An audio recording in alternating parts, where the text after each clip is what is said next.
Hi, welcome to this video. My name's Craig from the Sound Therapy Company. The feedback that we get most often about the training course is that it's a life-changing experience. And here I'm going to outline some of the reasons I feel that this is the case. So one of the reasons is that the course is very much a hands-on experiential training course. So you'll get a real embodied experience of what it's like to work with sound, both as a practitioner offering a sound session, but also as a recipient. So we do lots of activities as groups and pairing up to help us gain those insights. So that's a big part of the learning process. We do learn a lot about the theory side of things, but that's blended with lots of activities. So we learn as much of the theory as we can by experiencing it rather than sitting down and going over the theory of it. So the training course, you get to spend lots of time with the instruments, practicing techniques and getting mentoring on the techniques. The course is accredited. One of the organisations we're accredited with, the FHT, were chosen in particular because they have really high standards in terms of their accreditation process. So I know it took me quite a few months to get my course to the level of being accredited by them, and that whole process really helped me to evaluate and evolve the training course and make sure it was meeting the needs of the students, plus also delivering a top quality training course. A lot of the feedback I receive as well is about the quality of the supporting resources. There's a 100-page manual with the training course. We've got activity sheets which help you reflect on the individual activities throughout the workshop days of the training course. We've also got coursework which helps you to reflect on your own experience when working and developing your techniques and practices with the individual instruments. You have a training portfolio, which is a file which helps you to track your progress in terms of practical skills, playing techniques, that type of thing, but also from a theoretical point of view. And more recently, we've added in some online content, which is supporting the process. So once you've gone away from your workshop week, you've got access to additional online content as a reminder of some of the things we covered during the workshop days. So one of the other main feedback that we get on a regular basis is how much individual support people receive from me during the training course, so that how we really tailor the content of the course to where the students are at that time in their learning journey. Everybody comes with different experiences and backgrounds, and really trying to answer those questions in a way that the student understands and is where they're at in their learning journey. So a lot of people talk about the course being a real confidence booster, being really empowering. So one of the aims of the training course is to help you build your confidence in developing your own style and your own business offerings. And to help with that, we try and keep groups as small as possible. So generally a maximum of 10 to 12 people on a training course. So that gives a lot of time for you to get individual mentoring and support when you need it on the training course, whether that's on practical playing techniques or whether that's understanding certain concepts. My aims is to support you as much as possible in the learning process.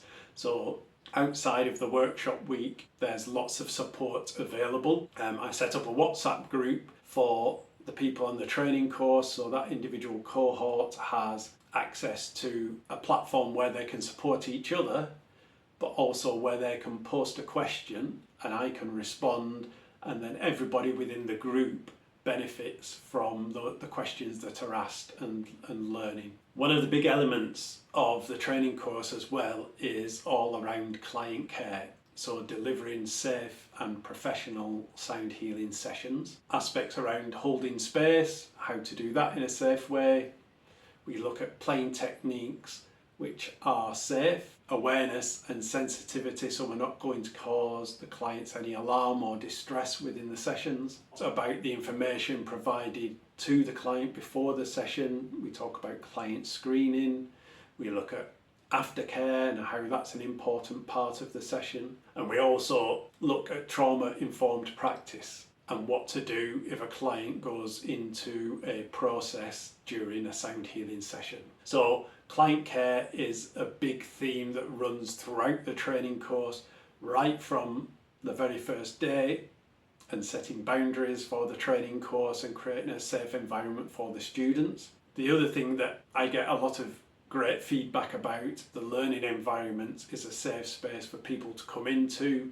It's non-judgmental, it's supportive, they feel that they can really be themselves and that it's a safe space for them to ask questions and ask for support and guidance, and that becomes a big part of building that safe space to come in and learn and building community.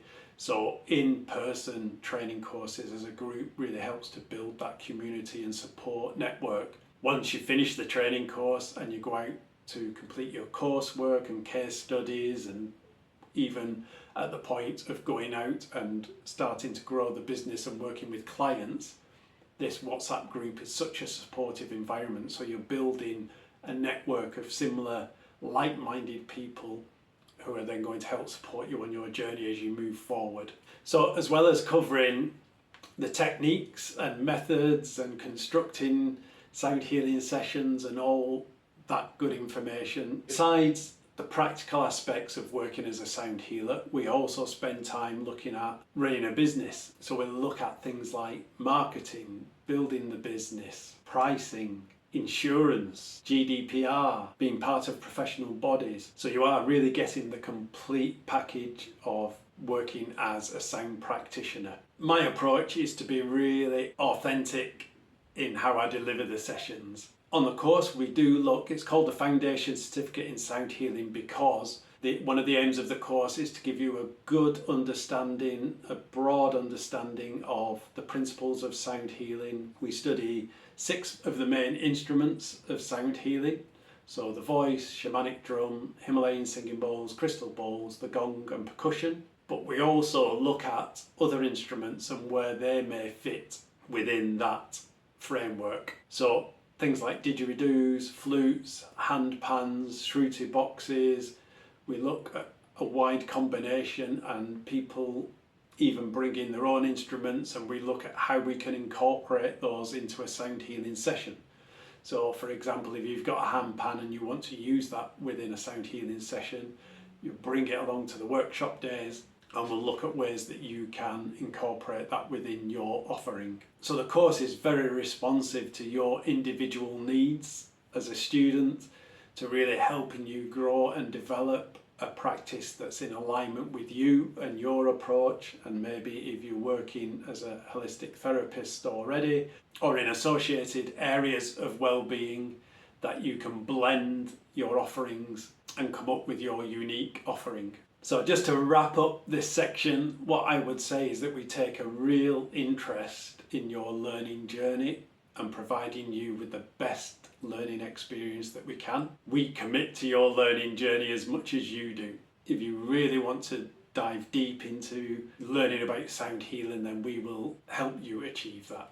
So let's just recap some of the things we've talked about. So our approach is very hands-on and experiential. You'll get to spend a lot of time doing activities, working with the instruments and working with the other people on the course, which gives you a real embodied understanding of working with sound and of the sound healing process. The course is accredited by a number of organisations and to a really high standard. We've got some great resources to help support you on your learning journey. You're learning from an experienced sound practitioner, and before this I was working as a life coach. So I think that really helps to build that support. I really enjoy seeing people do well and grow and evolve. We work in small groups, so you get lots of time for individual mentoring. Client care and trauma-informed practice, really strong theme that runs throughout, so you know you're going to be delivering safe and professional sound healing sessions. My approach is really down to earth and authentic, and we have lots of fun on the training course as well. So we take the training seriously, but within that there's room for some playfulness. You're building a community of like-minded people to help support you on your learning journey, but also as you move forward into developing your offerings and working with clients in the real world. And we've had some really amazing feedback. The majority of people say that attending the training course is a life-changing experience, which from my point of view is the best feedback of all. So that's some of the reasons why I feel we get such great feedback about the training course. It's not an exhaustive list. I haven't tried to list every single thing, but I think it's some of the really common and strong themes that I get in the feedback over and over again. I've tried to bring those together to give you a sense of what it's like to come on the training course. If you've got any questions about the training course, either leave them in the comments or message me directly and we can have a conversation. One of the things about the training course is I generally speak to people a number of times before they decide to come on the training course, and that's the whole process of starting to get to know each other. And for most people, after that initial 20 minutes, half an hour conversation, that's when they really start to understand the level of support and training that they get. There's a lot of information given away within those first 20 minutes, half an hour when we chat on the phone about what it is you're trying to achieve, what are your objectives in terms of training to be a sound practitioner. So please do get in touch with any questions that you have. Let's have that conversation. And in the meantime, I hope you're enjoying the content that I'm putting out. If there's anything specific that you'd like to see, then please leave it in the comments below and we'll try and do a video about that. So please like and subscribe. It helps us to get this content out to a wider audience and it makes sure that you'll be alerted when we release any new content. So thanks for watching and see you in the next video.